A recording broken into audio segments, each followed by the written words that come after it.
Good evening, everybody, and welcome back to another episode of the Roundtable.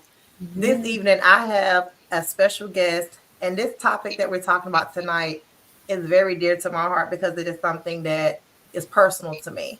And a lot of us deal with it knowingly or maybe even unknowingly. I'm Sandra B., your host, and I have with me tonight Mrs. Jocelyn Wallace, and yeah. she is. We'll let her explain all this alphabet behind her name, but she is a professional. Okay, That's all right. That's all Miss right. Wallace, I thank you for joining us tonight, Yeah. and I'm gonna let you introduce yourself so that you can tell everybody who you are. Yes, well, thank you for having me, and I'm so proud of you and excited just to even be on the platform. I am Jocelyn Wallace. I am a licensed clinical mental health counselor as well as the LCATS, which is a licensed clinical addiction specialist. So it's a lot of that. But the MA and the MS, I have a master's of art in human services and a master's of science in clinical counseling, as well as my undergraduate in psychology. So, and I've been a therapist now for about clinically a clinical therapist for over 12 years, but I've been in mental health for over 25 years. So over half my life I've been in mental health and I've seen a lot of changes. I specialize mostly working with kids. I say 85% of my clients are children. I do work with families and adults, but mostly children, and I do some substance abuse, of course. But my passion is children, in mental health. I do intensive in home as well. I'm a trauma focused CBT therapist as well. So I mainly treat a lot of trauma. So, but yeah, Okay, that's it in a and that's nutshell. And that's awesome. So as y'all see, she is qualified and certified to speak on this. Okay, she's Absolutely. experienced it. She has the book knowledge. I'm an advocate because I do have a child that suffers from mental challenges, and we connected a long time ago, Ooh, and so this is long overdue, and I'm just yeah. excited to have her here. If you are watching, go ahead and post in the comments where you're watching from. If y'all don't know, I am actually 17 subscribers away from our next cash giveaway. Yeah. I think I gained about 15 of these just last night alone. So All y'all keep on right. sharing, keep on subscribing so I can give away some more money. Okay. Yes, absolutely. We're Congratulations. going to get right into it. And as y'all know, y'all can ask y'all questions, y'all can post your comments, but please be sure to share, because this is information that you got access to her for free for about an hour. Yes, So ask your questions absolutely. so that y'all can gain some knowledge on this stuff, okay? So you said you've been in this for over 25 years. So I know you've seen and experienced a lot of changes in the healthcare field. Absolutely. A lot of changes, a lot of. Do you think those changes have been for the better or for the worse? Well, some of them, I mean, a lot of times the changes are made so far at the top that the people are not in the field and they don't see how the changes affect the people with the boots on the ground. So I've seen some changes that didn't make sense, and I've seen some that I thought that maybe they had good intention, but I think the way you deliver it, like I said, with boots on the ground, it didn't work out the way it was supposed to work out. But Mm-hmm. mostly we've seen just a lack of funding, for those programs that kind of did work at one time. Honestly, a lot of people abused a lot of it, but honestly, I think that if those programs, if they'd kind of come in and maybe fixed the holes or the leaks and kept those programs that worked and left that money where it needed to be, I think we would not be as far off as we are right now. Right, right.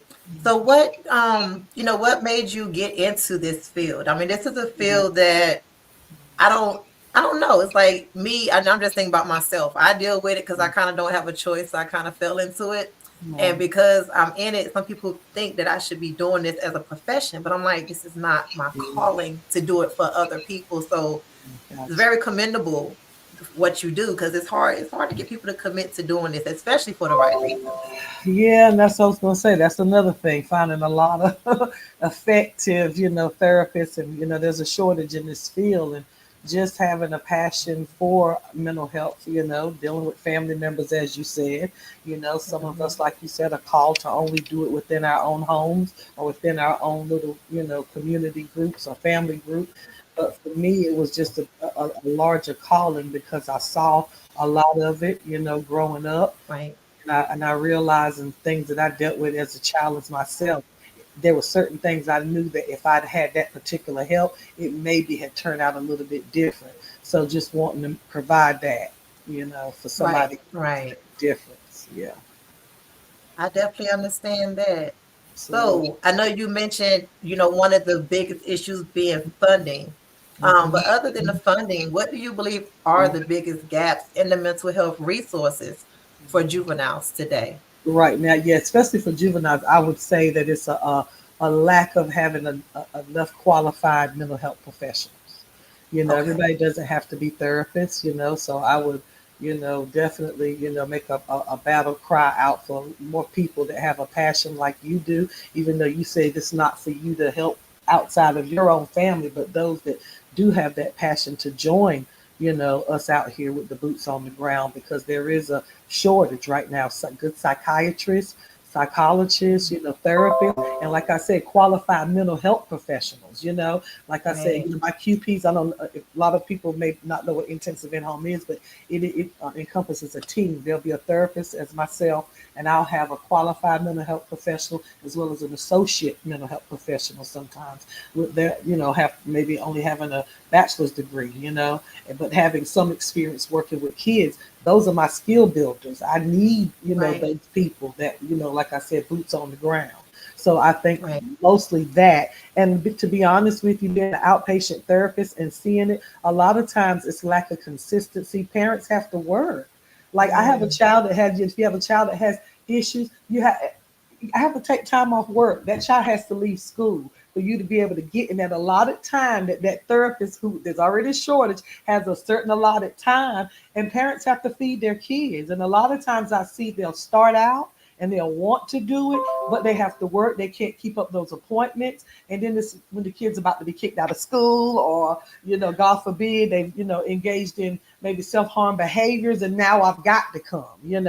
And like I right. said, I don't see that Right. consistency. Once that fire is put out, I don't see them, for a while. So if we could just get some, a lot of people don't have the benefit to have what's FMLA, the Family Medical Mm, Leave, where they can get mm-hmm. paid to bring their kids to an appointment. Some people, if I Right. don't work, I don't get paid. So I think Right. that's a lot of the problem too. Yeah. Yeah. I know that's how I ended up working from home. Right. Because it See, was yeah. just impossible to work a Absolutely. job when you're being called every day because your child is Absolutely. acting out. Absolutely. Unfortunately, I was in situations where, like, living on assisted housing Hmm. that could take care of my rent, because Right. I couldn't work. But I didn't want to stay in that position, which is why, became my own business to work from home myself and make that income. But Absolutely. like you said, a lot of it when it comes to the juveniles, the parents are the voice. The child can't just call the doctor and say, I need a psychologist, I need to be evaluated.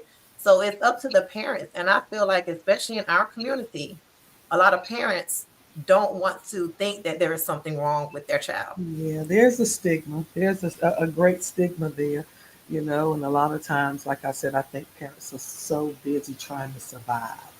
You know what I Right. mean? You have so much going on. You're just trying to keep a roof over their heads. And it's an Right. agitation to hear from the school. So you think punishing that child sometimes is going to do it or taking away. But when there's sometimes a child maybe has something, for example, ADHD, and they can't help it, that's the saddest thing ever to punish a child for something they can't help. And like Right. you said, the stigma, and sometimes the black community, a lot of other communities as well, is therapy's not going to help, or whatever. Yeah. And I'm not, as a therapist, sometimes some kids need medication, but I'm not the biggest fan of always throwing the medication at something unless it's necessary. Some things you Right. have to have medication just to be able to reach that child, but everything doesn't require medication. I just think consistent care, consistent treatment. Right. I definitely agree with that because my son, he's been on medication over half his life.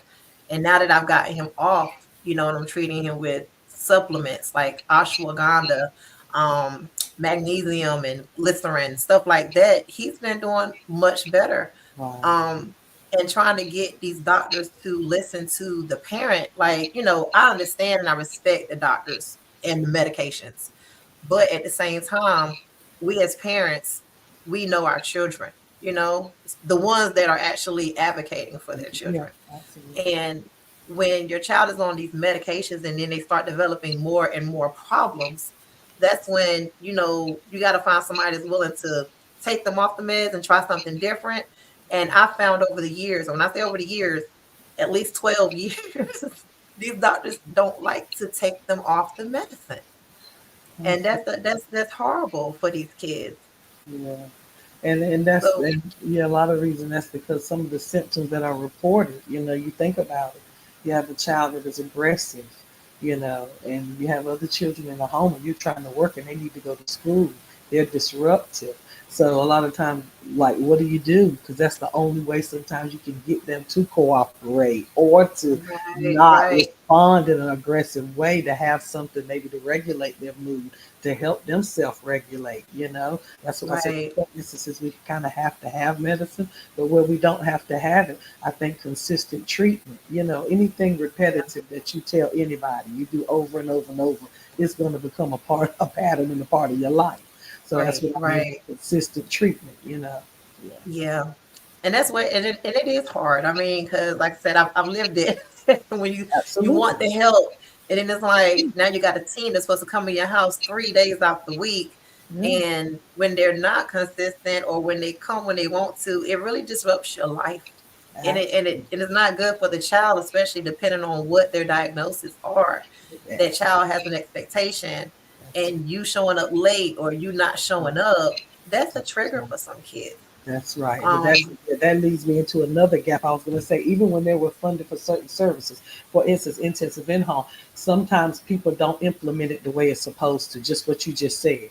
Now, see what I right, mean by that? That's a lack, because now your child, they have had the funding for that particular service. It wasn't implemented correctly or as effective as it should have been.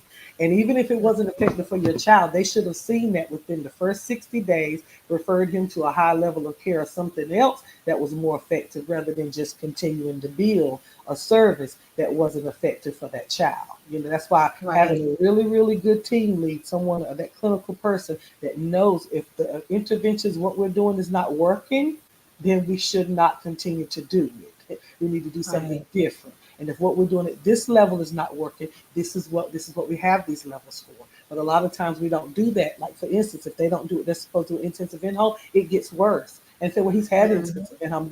And next thing you know, that it becomes so bad that now this child needs a higher level of care. And how do we get them from here to there? And we put them in a level that doesn't work, and sometimes it just backfires. So I see it right. all the time. But I'm sorry, I want to make sure you ask your Oh question. no, you're fine. No, you are fine. It's conversational, so it's good. I did want to go back to, we the conversation so far has been, like treatments and stuff. So let's go back. When how do you know, are there specific warning signs that parents or teachers or caregivers often overlook, causing kids to either be misdiagnosed or go so long without being diagnosed? What are some of those warning signs? Yeah. Now, a lot of times, when your child, like you said, your child. And if Mhm. you see a change in your child's behavior, if they become more defiant, you know what I mean? If that temper tantrum is not just them, and you start seeing them throwing things or becoming more, we can't just ignore that. We need to sometimes ask questions, having conversations. Like I said, working parents, you're tired, you come home, you want to feed those kids, get them the homework done, and get you some peace. But sometimes you have to carve out a minute just to talk to your kids. So a lot of warning signs we see, you get that first call from school, it's time to do something then, you know. I Right. mean, honestly, I think it's as soon as you see it, as soon as you see a change. So a lot of Yeah. time the warning signs can be different for different children. Sometimes kids shut down. Your child all of a sudden is not talking and they're holding it in, and then there's this big blow up. You know what I mean? Right. You have a child you have to know your kids. So any change I see in my child, it's time for me to stop and have a conversation to see what's going on. And sometimes it's just changing from puberty from going from a child into adolescence, puberty. Yeah, When you know your child, that's what it is. With girls, maybe it's that exactly. time of the month. Maybe her attitude is off because of that. But I have to know my child. And a lot of times, unfortunately, parents really don't know they're working so hard just trying to keep food on the table, a roof over their Yeah. head, and they just want them to stay in school so they can work. Right. And that's real. It's unfortunate, but it is definitely real. I And see. that leads me to another topic of, like a lot of parents, when the teacher is expressing those concerns about their kids, they feel like they're trying to label them. Like I don't want my child labeled. I don't want my child labeled. And I'm like, your child gonna be labeled as something. It's, Yeah, like if everybody is not trying to label your child negatively.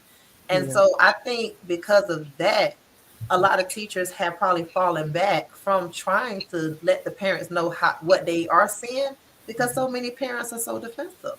yeah. And And they that are. makes it hard. Yeah, and you're right. And sometimes, like I said, they have a right to be because all teachers are not right.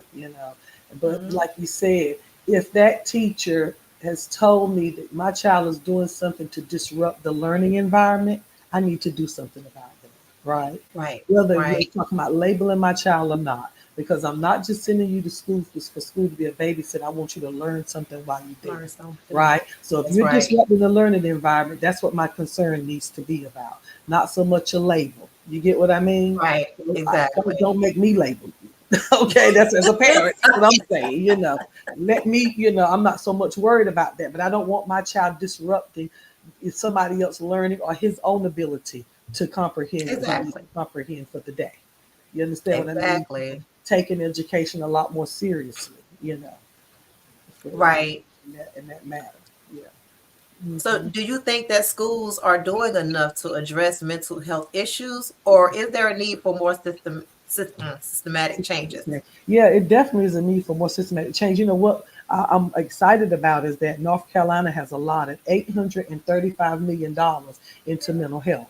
And some of that money has gone into the schools where an agency like an agency that I contract with would go into the schools and provide therapy, right? Well, now the schools are able to hire these therapists out of that funding that they've been given for mental health from the state, hire therapists that are there full time. The only thing I see when we run into problems with when we have therapists in the schools is you only have a small amount of time to work with that child because you can't pull them away. The more you pull them away from teaching time. You see what I mean? So a lot Hmm. of times they're going to miss specials. They can get 15 to maybe 30 minutes, and that's not as consistent as it needs to be. So a lot of times they'll Right. send home letters trying to get the parent to buy into therapy. But remember, I'm working. I can't really get in. So you need to see them in school. And so if the child is missing specials, special time that they need, and they want to partake in to try to do therapy and they're angry because they want to go to art. And so you got that 30 minutes and it's really not as effective. So I think having more Right. maybe after school things, more, things that maybe you can kind of get parents involved in, that maybe that consist of like you said, some giveaways or give you the gift cards or whatever we can do. Anything else Right. that we can do to try to help parents to buy in so that they see it's not only profitable for them to be a part of their child, like it doesn't help them, but it also somehow profitable in some way. You know what I mean? Right. So Right. if that Exactly. makes sense, yeah. It makes perfect sense. Mhm. That's yeah. So the next question, I Yes, was going to say something else. I was like, you done covered it. You own it. it's all right. So, what role should community leaders and organizations play in addressing the mental health needs of juveniles? Like you said, Hmm. the Hmm. saying that it takes a village is so true, because Yeah. it is more than just the parent. It's more than the Hmm. schools. It's more than the social workers and the doctors. They Hmm. all have to work together. Yeah. Yeah. So how can people get involved? Yeah, well, definitely advocating for, more services. I think that you gotta speak up. We gotta have these prevention programs. We don't want to always wait until things get bad. I think the more time and money and energy that we put into prevention type programs, do you understand what I mean Mhm. by prevention? Yes, Like ma'am. not waiting until a child has been suspended 20 times and he's at alternative school. You know what I mean? Right. Whenever we see that, we get kids involved in programs that build character, you know what I mean? But advocating for policy changes is what I see. Like Right. parents like yourself, we have these MCOs. You can join it's the parent, I think it's the parent family, it's consumer family advocacy committees. Parents Okay. joining those things. When you see a problem and there's an issue, contact your system of care. You know what I mean? And as far as community leaders, like I said, staying in contact with these community leaders, talking to them as a parent like yourself, telling them what you need. I think us communicating with these leaders, sharing the need and letting them know that this is important to us. Of Right. course we need roads and bridges fixed, but our children are more important. I'd Right. rather have They are. potholes than you to ignore my children. So can we put the focus on where it needs to be? So communicating, showing up at these places, these meetings and these committees, making Right. these things known. So I hope that helps a little bit. Definitely, definitely. And if y'all are watching, if y'all have any questions, don't forget you can post them in the chat and we will So yeah, definitely address them. This is a transparent, platform. We're not talking about no personal problems, as far as sharing any clients' names or anything, but we can definitely talk about situations. yeah, So one thing that, going back to the systematic changes and policies and stuff, hmm, like everything happens during the day. Everything is 8 to 5. School, well, in between those hours, that's when the schools are open. That's when the doctors are available. That's when most people work. So, like you said, having stuff after school or either yep, late night clinics or yep, something, that would make it a whole lot easier for the yes, community to come together better. absolutely. So, why do you think they may not offer clinic services in the evenings, or do they have that available in this Well, area? they do have some available. You just have to find that. That's something that Okay. you kind of have to search and find. But what I found now, a lot of people are using telehealth. A lot of Mhm. telehealth doesn't fit with a lot of kids. A child with ADHD, he's not going to sit in front of a computer for an hour and probably me hold his attention. But certain things, especially for parents, trying to get that parental skill training in, is using telehealth. Because with telehealth, I can meet him during my lunch break, or we can meet later hours. And I find myself staying later and later a lot of times because I work with kids, so I don't go Yeah. into a lot of times 12 or 2 o'clock because I'm working those late hours. But there's Right. not a lot of us that want to stay. You're right. So, like you said, Yeah. having that money in the places that count. That's why I mean, parents like you communicating with the leaders that, hey, I have a lot of problems getting there before 5. If we can have Right. more things that are open after 5, after hours, at least until 8 at night. Yeah. 'Cause some of the Yeah. pediatrics have walk in till 8 o'clock. But they Yeah. realize that parents can't get in and kids are sick. So we have to do what makes sense. Right, right. I know a lot of people when they have concerns about their children, like what are some ways that they can reach out for help? Because some people are just afraid to reach out for help, and some people just honestly don't know where to start, Yeah. because of that fear. People are afraid of social services and stuff like that. Cause getting involved. I've been through all of that, Yeah. just Yeah. trying to be that Get to parent them. for my Yeah. child, but it Absolutely. takes all of that sometime. But what is, an easy way they can start to reach out for help if they have concerns? Yeah, but the first place I start, sometime the pediatrics, wherever you take your child, talk to the pediatrician. A lot of times a lot of our referrals come from the pediatricians. They'll know where to refer you. Talking to, sometimes you can even talk to the social worker at school, the school counselors, if you don't have anywhere else to turn, or your local MCOs, like Trillium. Trillium is in our catchment area. So I don't know if you have a place to put down the Trillium number. I can look that up. But Trillium, calling places like them, contacting them. But I would definitely say, you know, um, starting with your pediatrician. Right. I Mhm. know the wait time for getting services in place, that's another problem. I mean, reaching out for help, for instance, my son, he was discharged from a level 4 PRTF. And y'all, I'm gonna get a little personal tonight, and it's not to to welcome y'all into my business, but I'm just gonna keep it Right. real. Real. Yeah. He was sent from a psychiatric hospital in December 22nd, with no services in place. Today was the first day somebody got over here to help work with my son.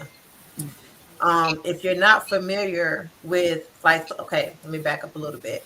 Some parents, they have issues with their children, and they like, if my child they need to go here, they need to go there. And they're like over diagnosing their child, and they're wondering why they can't get these services and that services.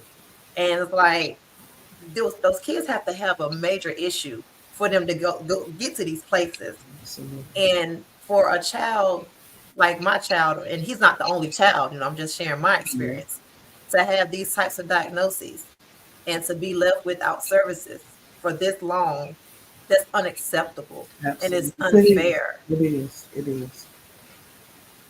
And so what, like, I guess that's another problem with, is that a staffing problem or is just a process problem? It is You absolutely a shortage. It is a major shortage because actually, anytime a child comes from any type of hospital or institution within 48 hours, really they want 24, but within 48 hours, that is considered urgent that they should be seen. You know, right, so right, for that to go that long, there is a big shortage. There is a gap there, and that is the thing that it just tears me apart the most when I hear stuff like that because that is right. not supposed to happen. Now, was it like I said, sometimes we have to reach out to the pediatrician, and Oh yeah. not getting personal with your particular situation, but in that Hmm. situation, I would advise someone to reach out to your pediatrician to say, hey, Hmm. this is what's happened. Because a lot of times they have a referral process that's a lot more effective, you know, Right, and and with the pediatrician on the line, a lot of times you get a lot more done. It's a lot more right, effective. right, So right. a lot of And times I've reached out there. Yeah.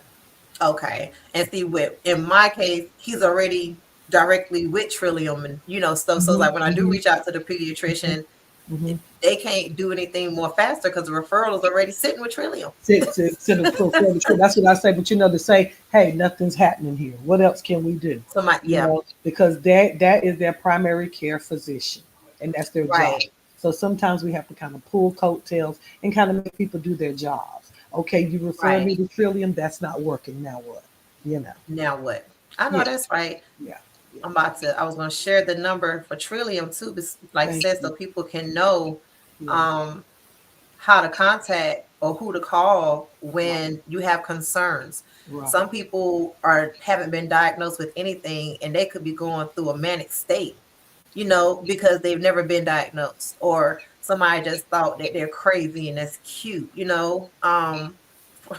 My son's father, I just thought when we got together almost 16, 17 years ago, Mm-hmm. he was a hothead, but I thought that was cute. Then later Mm-hmm. on I found out, oh, he was really crazy.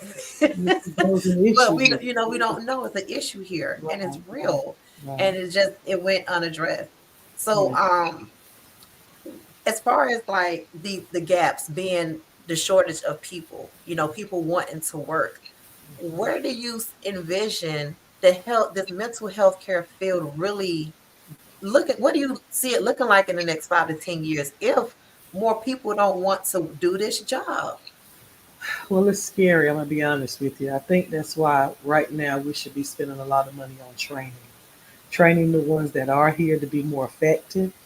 You know what I mean? Yeah. And making it, I guess, more appealing to other people to want to go into the field by pouring, Right. unfortunately, but more money into it. You don't want people Right. in it just for money because God knows you got to have a passion for serving people. Yeah. To be as effective as you can be, to be honest. But Right. definitely just I think the training. I'm thinking I'm 52 years old. I'm not scared to tell people I plan to retire the next 3 years, and I really fear that because as being a therapist who I pride myself on being effective. If I can't help Mhm. you, I'm going to refer you somewhere else. What I'm doing, we have to make a change somehow, some way, right? Yeah. And so, in me trying to, I'm so sorry about that, was my mom, but me doing that and being effective, I want to go into training. That's what I want my next step in life to be, to train therapists to be more effective. It all starts with that Mm. assessment. that clinical, a comprehensive clinical assessment, whether it's a psychological or psychiatric. Somebody has to assess your child, as you said, to give them the correct diagnosis. We find out therapists are coming out of school, they don't really know how to assess people. They And even don't. if they do, maybe diagnosing is a problem. And once that Right. person's diagnosed, how to refer them to the right service to make sure they get Right. the correct treatment. Because a lot of times what happens, maybe there's a misdiagnosis, or maybe they're referred to a treatment that's not as effective, and they're just being held in this particular treatment. Like I said, after a while, what you're doing is not working. You need to move that child up or down. But Right. most of the time Right. it's up if it's not working, and if it's working, move them down at a lower level. But I see that we find that our biggest gaps are in, like I guess in your child's case, the higher levels of care. Yeah. The places that are made for those, that now they're able to be picky and choosy with who they choose. Yeah, and a lot of times they don't want the kids that are of higher risk. And so what Right. happens to that child? See, that's the battle cry right now. Yeah. That's what we're Yeah. saying. Something needs to be done. And a parent should never be left in your predicament where your child is stepped down from as a high level as that and have no other recourse right now. You Yeah. know, that's Right. dangerous. Yeah, and it shouldn't be. And so, It really is. yeah, And then and so going to, back with training, my son has experienced trauma in these places, and as a parent, it's like we send them to these places to get help, to get treatment. And outsiders looking in, did you really have to do that? Was it that serious? People don't understand the struggles behind it, especially when you have more than one child. You have to do what's best for the yes, family, family. and Yeah. that child needs help. So it's not about sending them away for a break, but when you send your child for help, and then things happen like abuse, you know, it's unfortunate, but it goes back to the Yeah, trainings. it My does. concerns about the trainings is, how do you make those trainings more realistic? It's just like my son or anybody, we could probably go through and name all the coping mechanisms for when you get angry. But when you really go from 0 to 10, you can't think about those because now you're really in that moment. Hmm. So these people may be trained to deal with these people, but when you have an aggressive child that's fighting you, you have a human instinct to protect yourself. Right. And so how can you, that's another gap, I feel Yeah. like. Well, I see, and that's what I mean by the training. See, they're not trained correctly because de-escalation starts before they reach 10. See, good Right. therapists know that. The people who are really trained know that. I already know this child because that child, first of all, should have a crisis plan. I should have studied that. Right. I should know this child. I should know this child does not like me talking to him in a derogatory tone. I Right. can't yell at this child, right? I have to say to him and convince him and give him choices. Hey, man, you think you want to go ahead and let's go ahead and get our bed made up so we can go ahead and go to breakfast? See, it starts there, right? Right. So that I don't All get that him to 4 or communication. 5. You see what I mean?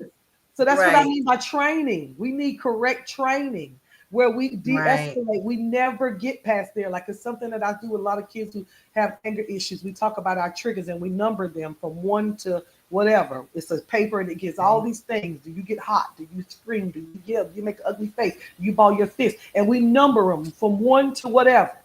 The worst is probably aggression, punching the wall, saying ugly things. That's maybe number 9, 10, 11. Well, we want to Mhm. teach, we go into our calming and our coping, our self regulation skills when we reach number 1, number 2. We never want to Right. reach 4 or 5. We definitely never want to get to 9. So that's what I Right. mean. These things don't Yeah. work when your child is at 10. But what happened in between there and 10 that staff member didn't understand how to de escalate and get this child back to the point where he's not upset? Mm. Right. Right. So that's what I I know mean. I think it's poor training. yeah. And I've had to learn as a parent because, as a parent, we want to be a parent. We Mm-hmm, want to be able to be in control. mm-hmm, And I had mm-hmm. to, I can't parent that way. Yeah, I have to pick and choose my battles. yeah. He may feel like he's winning because I'm not going to argue with you. Mm-hmm. Um, there's certain things I can't enforce with my child Something that because works. it's going to be a fight. And so why would I enforce it just to prove a point that I'm the adult? when it's not going to benefit him or me, because now you're at 10 and I'm at 10 and a half. And we're both trying to power struggle. Yeah. I noticed this last place he was at, he had he had people working with him that was like 22, 23 years old. And in my mind, I'm like, like y'all ain't even been around enough to really be trained to do this. That's how I feel. Cause I just feel like they can't be trained like, Right. enough. And and if they, it's a possibility for everybody to be trained in that way. I think Right. it's just not happening. I think people need bodies so fast that they have to do a quick week training and throw them That's bodies in there because they need that we have a client to staff ratio. So right, if right. I only got two people on staff and I'm supposed to have four, I got to run you two through this quick training, watch this video, and get on that floor. That's what's happening because of That's the what's lack. happening. So we're not training, we're not appropriately training people the way we should. And this is what's happening. And this is why you have Right. people going street on kids rather than de-escalating and using the tools they've been taught. Because that goes out Right. the window, like you said, when somebody's coming at you, you know. But it started by how you even asked him to make up his bed, actually. Right. Right. We could have started it with a good morning. And some kids have, hey, their moods, and I have to know that child enough to know that I need to Right. give him a minute. I can't, it's not about him making up the bed right now. It's about keeping him calm so I don't have to put him Mhm. in whatever hold or whatever has to go on, whatever is illegal, legal at that particular facility or whatever Right. level he's on, and just give him a minute. It's not that important. His bed can stay unmade for right now, Right. And that's rather than it being a I'm punishment. literally Mhm. I got tired of my son's room being so dirty, but I was like, you know what? Okay, let me just let them focus on keeping the front of the house clean by cleaning up after themselves. If you want your room to look a mess, keep your door closed. Like that's your room. Mhm. So Mhm. again, it's about compromising and negotiating. Yeah, I and then wanted to yeah, go. yeah. Go You ahead. said what now? No, I'm No, sorry. I go was ahead. gonna say yeah, and sometimes you could use positive reinforcement. Look, you like doing so and so, get that room clean, and maybe I'm not paying him to do the right thing. What I'm doing is I'm providing motivation for him to go ahead and do what he doesn't like to do. Right, Okay, right. you And know. I used to hate that. I'm like, I'm not gonna pay you to help keep the house Not clean that you live necessarily. in, where I pay all the bills. But it's Right. But I'm bigger gonna than that. motivate you. If I want to motivate, it may not even be payment, it may be motivation. Like kids like to do things with their parents. People Yeah. don't realize spending quality time with your child. Look, you and I, we're gonna stay up, we're gonna make cookies tonight. It's just gonna be Yes, and watch a we're movie. gonna Something watch it. so There you go. simple. See, that child will look forward to that. Do me a favor, baby. Go clean up that room. Help mama out. It's been a rough day today. And I just need Yeah. you. I just want my baby. We just gonna spend our time together. Okay, Or mom. She tomorrow said you you and I stuck in gonna my do toe. I need to get it out. Oh my God. I'm sorry. okay. My It's all son just right. You I'm said in it's the stuck middle. right there. It's not This is coming out. real Okay, life. well, you're gonna have to wait, baby. He just stepped on something and stuck in his toe, y'all. Oh Y'all know we live, no. so That's things okay. This happen. is real life.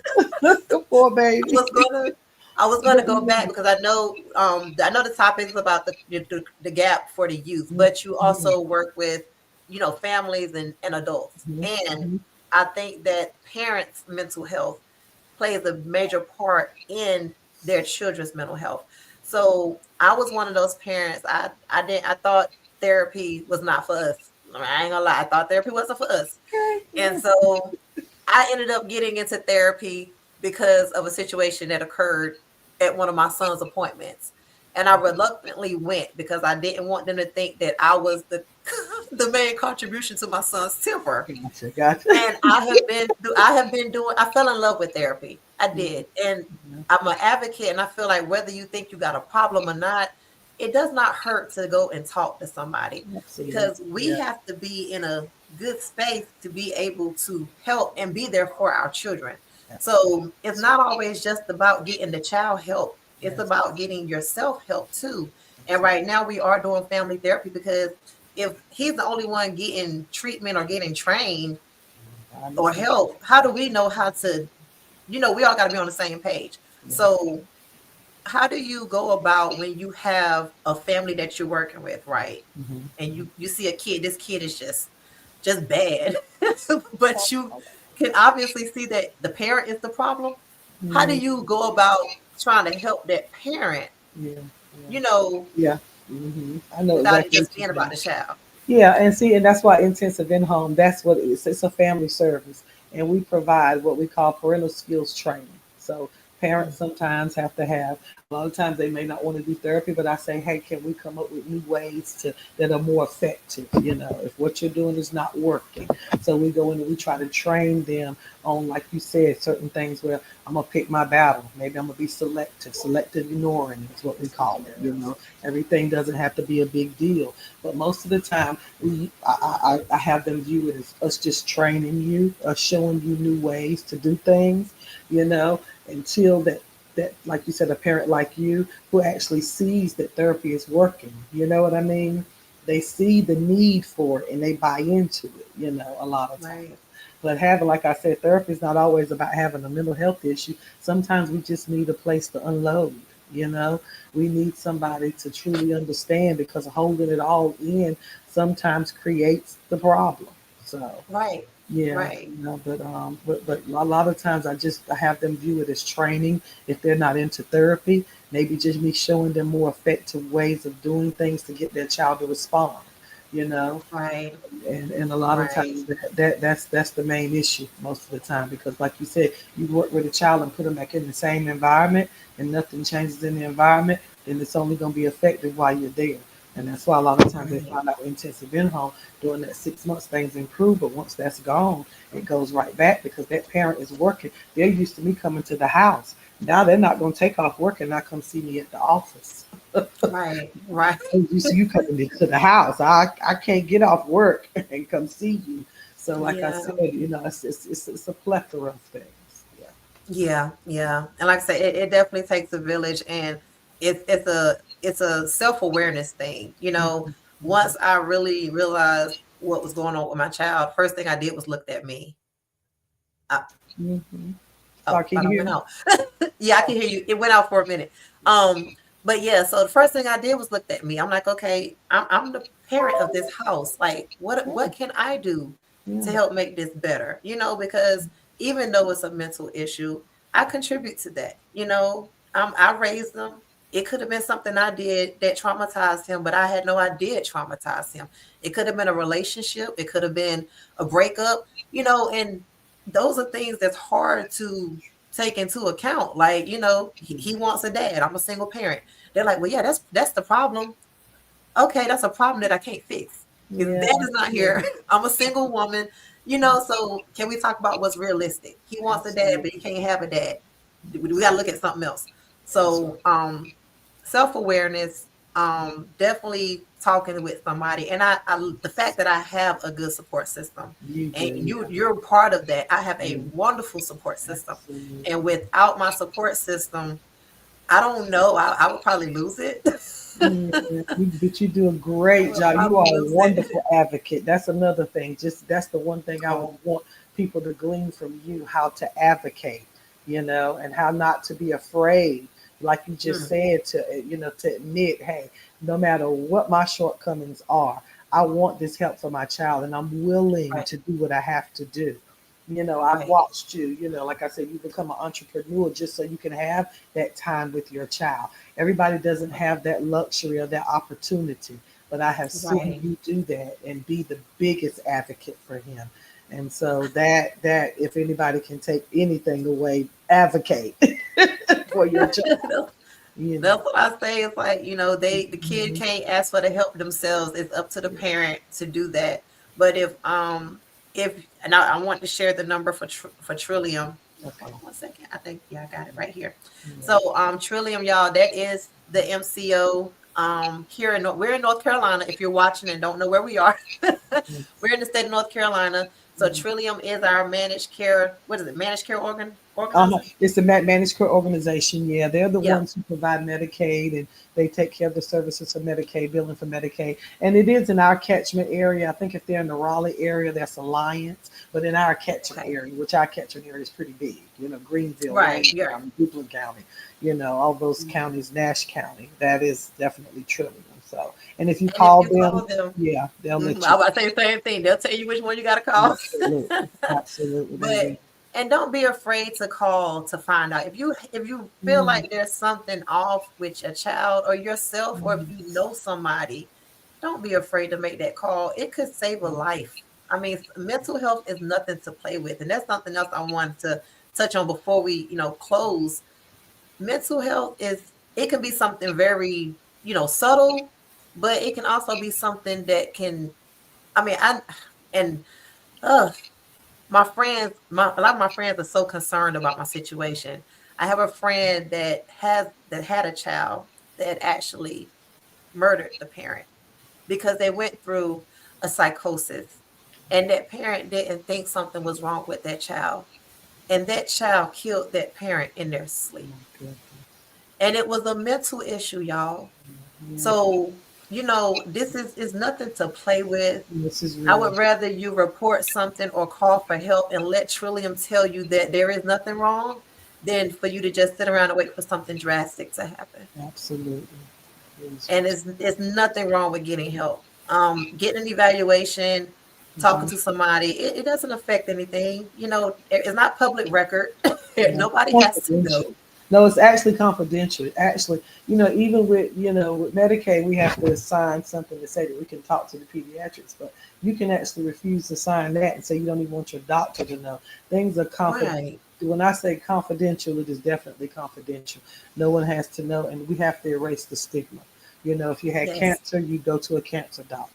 If your foot was hurt, you go to a podiatrist. If we're having issues and it has anything to do with your mental health, go to a professional who specializes in mental health. And that's Right. just what it is. Right. Yeah, they're here for a reason. And like I said, I commend and I'm appreciative to you and Oh, anybody else that works in this field that has a true passion for it. oh I yeah. appreciate you because, like you said, they're rushing people in because they need spots filled because there are more cases than people that can help. And it's only going to get worse. So if y'all have any type of heart or interest in this field, look into it. Y'all are needed. We need you in this community, because these kids are suffering. They're Mm-hmm. really suffering. Hmm. Yeah, and you don't have to, Yeah, go to school a long time to get a master's degree. You can have a bachelor's degree and work as a qualified mental health professional. You can start by just volunteering or doing an right, internship, working with kids with issues, and that will qualify for you to come out and make some pretty decent money and making a difference. That's the main thing. right. And It's also, a I good wanted you to thing. know. Go ahead. I'm sorry. No, no, go ahead. How about No, I you? just want to know that there's a new number also for the suicide hotline, just for anybody who may feel suicidal, feel like they want to hurt themselves if they know somebody. It's 988 now, sort of kind of like 911. It used to be this long, well, they still have the 800 number, of course, the suicide prevention, National Suicide Prevention Lifeline is 800 273 8255. But you could call or text just 988. 988. They made it very simple for people. Yeah. So if y'all know anybody that is depressed, if anyone has, like you said, if you notice changes in people's behavior, check on people, man. Like, check on your people. A lot of times it's the ones, and here it is. She said it's real simple, 988. That's Okay. it. That's it. Yeah. It is okay to check on people because Mhm. it be the ones that look like they got it together that are For sure. deep down falling apart. So Absolutely. check on your people, man. Sometimes a simple, are you okay? Mhm. And if something is wrong, a lot of times they're not gonna be able to just smile and say no, it's not. That question might make them break down, but Mm. we don't know if we don't ask. So Yes. Yes. I Yeah. wanted to. No, you go ahead. Like, there's just one more thing I do want to say. A lot of times I hear a lot of parents, they think, well, I know my child, they're doing this for attention. I don't think they're going to hurt themselves. And I tell parents all the time, if your child has to do that to get attention, we still have a problem.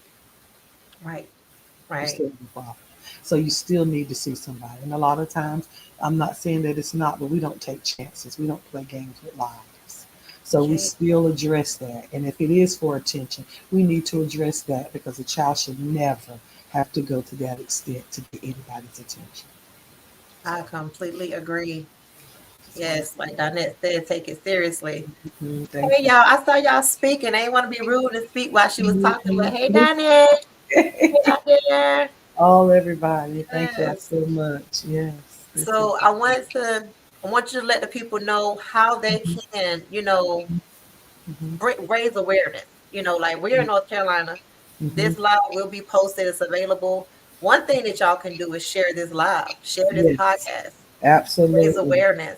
Yes. Um, And like I said, what are June, some other things? yeah, like I said, if you have a parent, if you're a parent of a child that has mental health issues or anything like that, like I said, join I think it's the Consumer and Family Advocacy Committees, with your local NCOs, like with Trillium, join those, be active in school, um, every now and then check in, with your kids and check in with the teachers. Don't always wait to hear from them.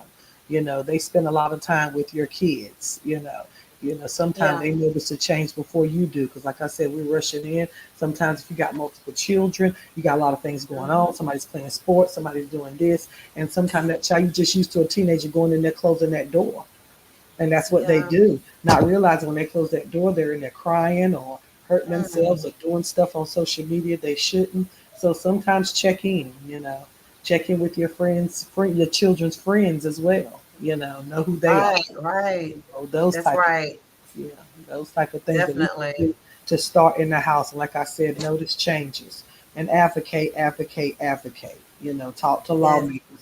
We have a lot of people, that are in a lot of hot places. And if you reach out to those people, believe you, but you won't believe it, but a lot of them are willing to help. They really are. Yeah. You know. Yeah.